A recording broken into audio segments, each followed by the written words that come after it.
მსგავს პროტესტებში, რომელიც საქართველოში უეცლებია მიმდინარეობს, ძალიან დიდი ხანია ჭართული ვარ. მოკლედ ბოლო აქციები, რომელიც დაიწყო 28 ოქტომბერს, სტუდენტებმა გადავკეტეთ თესაუს მიმდებარე ტერიტორიაზე, სადაც ძალიან ბევრი ახალგაზრდა ვიყავით და ვაპროტესტებდით იმ გაყალბებულ არჩევნებს, რომელიც ქართულმა ოცნებამ ჩაატარა.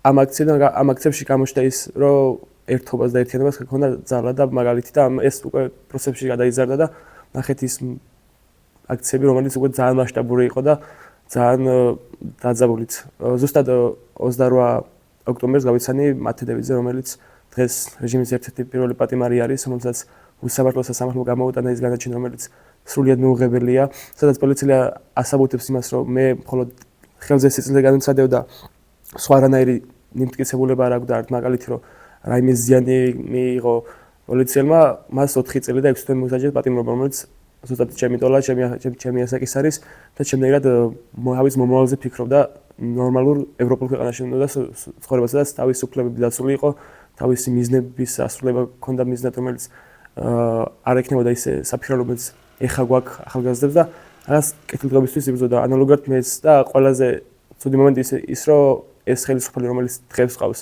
ქართული ოცნების სახით, ანადგურებს ახალგაზრდებში პერსპექტივას და მომავლისთვის ფიქრს, რომ თუ როგორ უნდა იყოს ცხოვრება. უკვე ყველაზე დიდი აქციების დროს, რომელიც უკვე დაიწყო 28 დეკემბერს, იყო ძალიან საშინელი და ძალიან, არ ვიცი, გამახსნა ის პერიოდი, რაც წინა ხელისუფლების დროს ხდებოდა ალბათ უფრო ძლიერიც და საშინელიც.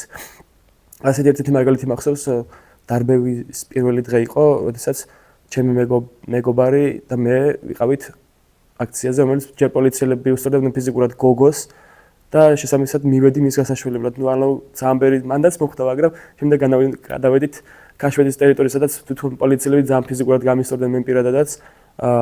არაერთი ფიზიკური დაზიანება მივიღეს სხეულის სხვადასხვა ნაწილში, ხრის არეში, ცხვირის სახის არეში და დღემდე რაღაცები შემომჩა. და უამრავ მაგის მაგალითი არის, რომელიც სახლობით 500-მდე დაზარალებული ადამიანი იყო, 600-მდე დაჭერილი და უკვე 60-მდე სისხლით გასამართლებული ადამიანი.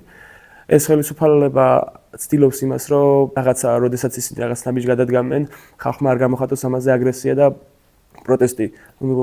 და ამას ფაქტურად ალბათ გამოსდის, მაგრამ შეუძლებელია ეს უბრალოდ საქართველოს არის და არ არის ბელორუსია, რომელიც მაგალითი ბელორუსიაში წლების უკან გამოჩნდა. როდესაც შენ ხელისუფალი ხარ და გინდა იყო ქვეყნის მართვაში, უნდა იაზრებდი იმას, რომ რაღაცები ისე მოგაკეთო, როგორც სახელმწიფო ჭირდება და თვითონ ხელისუფლებას. სახელმწიფო ხო ხალხი არის და ხალხი უნდა მართვდეს იდეაში სახელმწიფოს და ხალხის ინტერესები უნდა იყოს დაცული და არა ვიღაც კონკრეტული პიროვნებების აზრები და იდეები.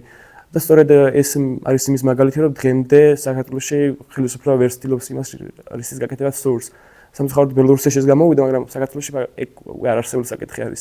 რა შეეხება ახალგაზრდებს, ყველაზე დიდი ბრაზი სწორედ ის მაქვს, რომ ჩვენი თანატოლები, რომლებიც აქციაზე ვდგავართ და რომლებიც არ დგანან, იდეაში ერთ რაღაცა წარმოვადგენთ. ისინი არაფერ არ განსხვავდებიან ჩვენგან და მე ჩვენც არ განსხვავდებით იმ ადამიანებისგან, ვინც ახლა სამწუხაროდ ჩუმად არიან და ამ რაღაც უსამართლობებზე ხმას არ იღებენ. ამის ერთ-ერთი მაგალითი ის ახალგაზრდები არიან, რამდენი ახალგაზრდა ჩამოთვლა სამწუხაროდ ძალიან ცუდია რომ მიწევს. მათე დევიძე, ზვია ცეცხლაძე, რეზო კიკნაძე, ლუკა ჯაბუა, უამრავი ახალგაზრდა, რომელიც დღეს რეჟიმის პატიმრები არის. ასევე ადმინისტრაციული პატიმრობითაც დასაჯეს ორი ახალგაზრდა, ლიკა ლორდ-კემენიძე და თათი აფრიამაშვილი. კონკრეტული სიტყვების გამო ძირს რუსეთის დამპალ იმპერია, ძირს რუსეთის კოციმონებიო. სწორედ ეს მიმართვა იყო მარიამ ლაშხის მიმართ, რომელიც მართლაც მონა არის, მართლა რუსეთის კოციმონა არის და პირდაპირ შემიძლია ნებისმიერ ადამიანს უწოდო, ვინც ამ ინტერესებს იცავს, რომ თითქოს რუსეთი არის ჩვენი მეგობარი და არა ევროპა. და ამის მაგალითად მარიამ ლაშხი იყო. აი ეს სიტყვები რომ გავშიფროთ, რომ რა უთხრა ამ ადამიანებმა ამ ქალბატონ მონა მარიამ ლაშხს, აქ არანაირი პირადი შეურაცხყოფა არ ხდება, როდესაც ეს ადამიანი ძახიან ერთ-ერთ სიტყვას, ძირს რუსეთის დამპალ იმპერია, რომელიც უბრალოდ სიტყვა არის და არა მიმართვა ვიღაც კონკრეტული ადამიანის მიმართ. მაგრამ სამწუხაროდ სახელმწიფო ამას ვერ ასოცირებს, იმიტომ რომ იციან რომ ვისაც წარმოადგენენ, რაც არიან და სწორედ თავის თავზე მიაქვს ეს სიტყვები და სწორედ რუსეთის ნამდვილი მონები და იმპერიის ერთ-ერთი ჭანჭიკები, რომელიც საქართველოში არსებობთ. ასევე ერთ-ერთი მაგალითი არის მინო მათიკაშვილი, რომელიც სიმღერის გამო ადამიანი 14-დღიან პატიმრობაში გაუშვა.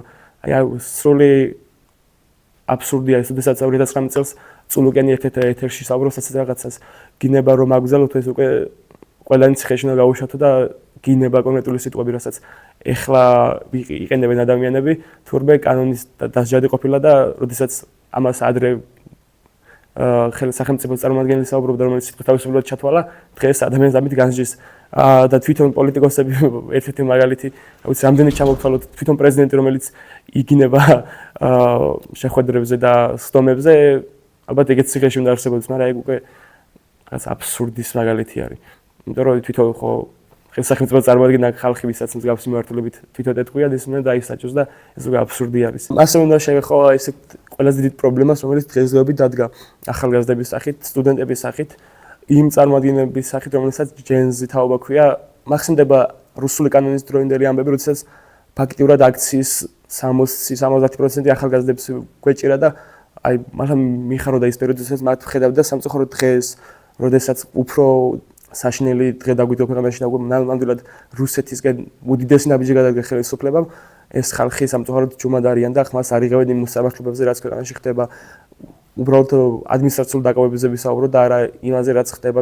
იმაზეც უნდა ვისაუბროთ, რა თქმა უნდა, როდესაც შენი კურსელი, მაგალითად ზვიად ცეცხლაძე, რომელიც პირველი კურსის სტუდენტი არის და თან სამართლის, მისი მეუღლებთან ერთად, როდესაც ის იჯდა პირველ სემესტრში აუდიტორიაში, დღეს მისი კურსელები სამწუხაროდ ჯუმად არიან, ასევე ლუკა ჯაბუას სტუდენტები, კურსელები, რომლებიც მაგასთან ერთადაც უამრავი კარგი დღეები ალბათ გახსენდებოდა და უამრავი ლექცია აქვთ ერთად ჩატარებული იმ კონკრეტულ საკითხებზე, რომელიც სასწავლობდნენ და დღეს ის მეგობარი, რომლებიც ციხეში უზიან და კურსელები, სამწუხაროდ ძალიან ჯუმად არიან და არიღებენ იმ მოსამართლობაზე ხმას, რაც დღესდღეობით დგება.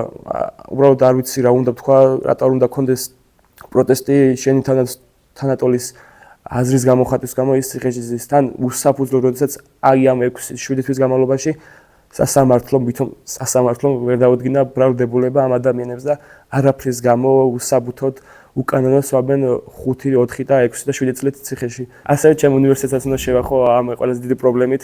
ზოგადად ალბათ მიმაჩნია, რომ ილიას სახელმწიფო უნივერსიტეტი და ამ უნივერსიტეტის სტუდენტები ყველაზე თავისუფალ აზრს აფიქსებენ როგორც უნივერსიტეტში, ასე უნივერსიტეტის გარეთ, მაგრამ მე სამწუხაროდ ამას უკვე ვერ ხედავ, რადგან ამის მაგალითი აღმოჩნდა ის დღე, როდესაც ლიკა ლორთქიფანიძე და ლუკა ნაცვლიშვილი დააკავეს ადმინისტრაციული წესით 12 დღით, რომელიც მართლა უსამართლო იყო რა. ილიაუნის და ზოგადად ილიაუნის სტუდენტები ყველაზე ღია არიან და თავისუფალი თავიანთი აზრის გამოხატვის თავისუფლები და ეს არაერთხელ ნახე მე პირადადაც. მაგრამ სამწუხაროდ, როდესაც ლიკა ლორთქიფანიძე და ლუკა ნაცვლიშვილი დააკავეს და უნივერსიტეტის სტუდენტებმა და თვითონ უნივერსიტეტის უამრავ ლექტორმა გაფიცვაზე მონაწილეობა მიიღო, დავინახე, რომ სამწუხაროდ უნივერსიტეტის სტუდენტებმა ეს კონკრეტული დღე გამოიყენეს თავიანთი დასვენების გამო და არა იმის გამო, რომ ერთი დღით კონკრეტული დილის 9 საათიდან ღამის 7 საათამდე ყოფილიყვნენ გარე და მხარდაჭერა გამოეცხადა დამოური ახალგაზრდა სტუდენტებისთვის, რომელიც ბევრი კურსელი არის ამ უნივერსიტეტში. და უკვე აი რაღაც იმედების გადაწურის მხარეს ვარ, იმიტომ რომ ეს სტუდენტები და ზოგადად ახალგაზრდები ვართ მამოძრავებელი ძალა ამ ქვეყნის და ჩვენ ვართ მომავალი იმ თაობის, რომელსაც წარმოადგენენ ჩვენი მშობლები და ჩვენი ახლონაცავებიც ასევე. და არ ვიცი, უბრალოდ ალბათ მოხდება ის დღე და დადგება ის დღე, როდესაც ეს ხალხი ისევ გამოვა გარეთ და ამ უსამართლობაზე ხმას ამოიღებენ, იმიტომ რომ უბრალოდ სხვა გამოსავალი არ არსებობს რა. მარტივად შევეგუებით მაშინ რეპრესიებს და ისეთი ქვეყანა გავხდეთ, როგორც რუსეთი და ბელორუსი არის. ასევე შემიძლია გადავიდე საკითხზე, სასამართლოზე, სადაც მანდატურები აი გვანან უბრალოდ ცხოველებს და არანაირად არ აქვს ადამიანური მორალი და გრძნობა, როდესაც ხედავენ ასეთ ადამიანებს, რომლებიც მიდიან სასამართლოზე იმ ადამიანებისთვის ხარდასაჭერად, რომლებიც უსამართლოდ არიან დაკავებულები და ერთ-ერთი მაგალითი შემიძლია გავიხსენო მათი დევიძის სასამართლოს, სადაც მანდატურება აი ფიზიკურად გაუსწორდნენ ქალს, მოხუცებს, ბავშვებს, ახალგაზრდა ბიჭებს, მოხუც მამაკაცებს, რომლებიც ათრიეს მიწაზე და შემდეგ ამ კადრები რაც მან გამithარდა, ნახე ერთ-ერთი ასეთი კადრი, ძალიან ბედნიერები იყვნენ ეს მანდატურები, იმიტომ რომ გაუსწორდნენ ფიზიკურად და ბედნიერება და ემოციები დაღივსნენ, რომ მე ხალხს ხილით შევეხე, დავაგდეთ მამოპუტე, ვათრიე, დავალურჯე და ამით იყვნენ ეს ხალხი ბედნიერები. ესენი არის ზუსტად მონები ამ ხელისუფლების და ის ხელისუფლება, რომლებიც დღეს ქართული ოსნების სახით ყავს, ამით საზდობენ და ამით ღებულობენ ბედნიერებას, რომ ფიზიკური ძალადობა და მიწასთან გასწორება ადამიანის უფრო დიდ სიამოვნებას აყენებს, ვიდრე სამართლიანობა და რაღაცა კარგის მაგალითის ჩვენება. და ასე პოლიციელსაც არ მინდა შევეხო ამ დღიდან, როდესაც ხედავდი ადამიანებს, რომლებიც რაღაცა არანაირი გულის ტკივილი არ გქონდა და არც ემოციები, რომ ამდენ ადამიანებს გამწარებულ განადგურებულებს ხედავდნენ, მარტო მშობლების და მათის ბებია და დის მაგალითი შეიძლება და იქ გვენახა და შეეხედათ პოლიციელებს. ასეთი კადრი ნახე ერთ-ერთი და ჩემ თვალით უყურებდი ორ პოლიციელს, რომელსაც ერთი ფალში ბრწლები ქონდა ამოსულა და ადამიანობა ქონდა შერჩენილი და მეორე მის უკამდგომი სიცილით სკდებოდა, იმიტომ რომ ხედავდა რომ თავისმა რეჟიმმა რომელსაც წარმოადგენენ, ეს ხალხი გაამწარა და სიამოვნება მიიღეს იმით, რაც ალბათ სურდათ რომ გაეკეთებინათ.